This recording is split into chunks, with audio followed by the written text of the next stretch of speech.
पिंपरी चिंचवडमध्ये पाणी पुरवठा विस्कळीत तर 40 दिवसात 1092 तक्रारी, 543 तक्रारींचा निपटारा तर 549 तक्रारी प्रलंबित। रायगड जिल्ह्यातील कशेडी ते खारपाडा दरम्यान आज अवजड वाहतूक बंद। महामार्गावरील संभाव्य वाहतूक कोंडी टाळण्यासाठी महत्त्वाचा निर्णय, जीवनावश्यक वस्तूंची वाहतूक सुरू राहणार।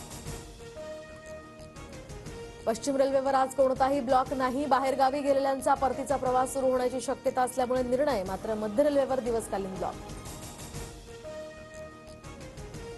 मुंबईतील प्रदूषणाच्या पातळीत वाढ तर मुंबईमध्ये हवेचा निर्देशांक मध्यम श्रेणीत, AQI 125 वर। अंधेरीमध्ये सध्या वाईट हवेची नोंद। फास्टॅग सक्तीच्या निर्णयाला आव्हान देणारी जनहित याचिका उच्च न्यायालयानं फेटाळली। फास्टॅग न वापरणाऱ्या वाहनधारकांना दुप्पट रोख रक्कम द्यावी लागणार। भारतासह जगभरात छावा चित्रपटाला प्रेक्षकांची पसंती। छावाची देशांतर्गत 600 कोटींची कमाई तर जगभरातील कमाई 750 कोटींवर।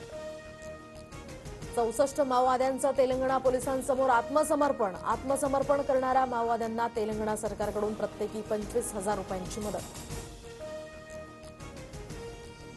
मुंबई इंडियन्सनं दिल्लीवर विजय मिळवत दुसऱ्यांदा पटकावलं WPLचं जेतेपद, तर मुंबई इंडियन्सचा दिल्ली कॅपिटल्सवर 8 धावांनी विजय।